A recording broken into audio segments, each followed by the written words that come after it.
Friends, നമ്മൾ ഇന്ന് ഈ വീഡിയോയിലൂടെ നോക്കാൻ പോകുന്നത് കോളിഫ്ലവർ വിഴുക്ക് വരട്ടി എങ്ങനെ ഉണ്ടാക്കാം എന്നതാണ്. അതിനാവശ്യമായ സാധനങ്ങൾ ഞാനിവിടെ മീഡിയം സൈസിലുള്ള 2 സവാള ചെറുതായിട്ട് അരിഞ്ഞു വെച്ചിട്ടുണ്ട്. അതുപോലെ തന്നെ ഒരു 4-5 വെളുത്തുള്ളിയും എടുത്തിട്ടുണ്ട്. ഇവിടെ ഞാൻ എടുത്തിരിക്കുന്ന ഈ കോളിഫ്ലവർ ഉപ്പും മഞ്ഞൾപ്പൊടിയും ഇട്ട ചൂടുവെള്ളത്തിൽ കുറച്ച് നേരം മുക്കി വെച്ചതിന് ശേഷം കട്ട് ചെയ്ത് എടുത്തിരിക്കുന്നതാണിത്. ഇനി നമുക്ക് കോളിഫ്ലവർ വിഴുക്ക് വരട്ടി എങ്ങനെ ഉണ്ടാക്കാമെന്ന് നോക്കാം. ഇനി വിഴുക്ക് വരട്ടി ഉണ്ടാക്കാൻ വേണ്ടി നമുക്കിവിടെ ഒരു പാൻ എടുക്കാം. ആ പാൻ ചൂടാകുമ്പോൾ കുറച്ച് എണ്ണ ഒഴിച്ചു കൊടുക്കാം. ഞാനിവിടെ വെളിച്ചെണ്ണയാണ് എടുത്തിരിക്കുന്നത്. എണ്ണ ചൂടായി കഴിയുമ്പോൾ അതിലേക്ക് നമുക്ക് കുറച്ച് കടുക് ചേർത്ത് കൊടുക്കാം.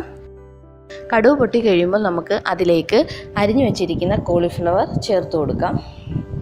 നമ്മളുടെ കോളിഫ്ലവർ ഒന്ന് വാടി വരുന്നവരെ നമുക്കൊന്ന് ഇളക്കി കൊടുക്കാം. അതിനുശേഷം അടച്ചു വെച്ച് നമുക്കൊന്ന് വേവിച്ചെടുക്കാം. അങ്ങനെ നമ്മുടെ കോളിഫ്ലവർ ഇവിടെ വാടി വന്നിട്ടുണ്ട്. ഇനി ഇതിലേക്ക് നമുക്ക് അരിഞ്ഞു വെച്ചിരിക്കുന്ന സവാള, പച്ചമുളക്, വെളുത്തുള്ളി, പിന്നെ കുറച്ച് കറിവേപ്പില എന്നിവ ചേർത്ത് കൊടുക്കാം. എന്നിട്ട് ഇവയെല്ലാം കൂടി ചേർത്ത് നന്നായിട്ടൊന്ന് മിക്സ് ചെയ്യാം. ഇനി നമ്മുടെ ഈ ഉള്ളിയും എല്ലാം വാടി വരുന്നവരെ നമുക്ക് ഇതൊന്ന് കുക്ക് ചെയ്തെടുക്കാം.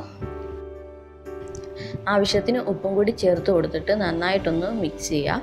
എന്നിട്ട് കുറച്ച് നേരം നമുക്കിതൊന്ന് അടച്ചു വെച്ച് വേവിച്ചെടുക്കാം.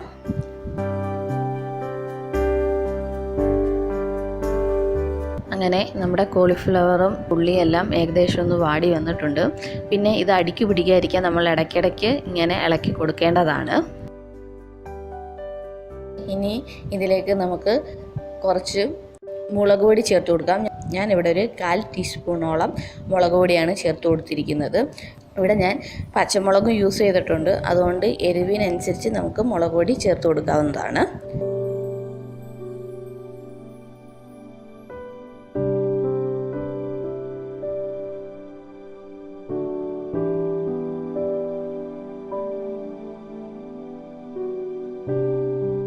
ഇനി ഒരു കുറച്ച് നേരം നമുക്കൊന്ന് മൂടി വെക്കാം.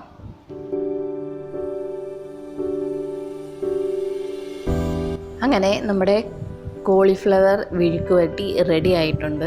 ഇനി ഇത് നമുക്ക് ചോറിൻ്റെ കൂടെയും മറ്റും കഴിക്കാവുന്നതാണ്.